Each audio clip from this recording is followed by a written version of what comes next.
প্রশ্ন, কবি রবীন্দ্রনাথ ঠাকুর।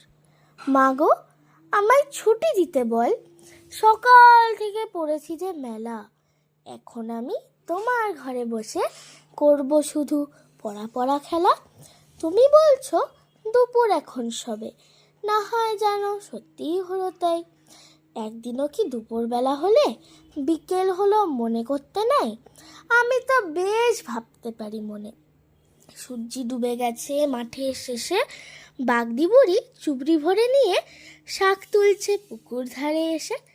আধার হলো মাদার গাছের তলা, কালি হয়ে এলো দিঘির জল। হাটের থেকে সবাই এলো ফিরে, মাঠের থেকে এলো চাষির দল।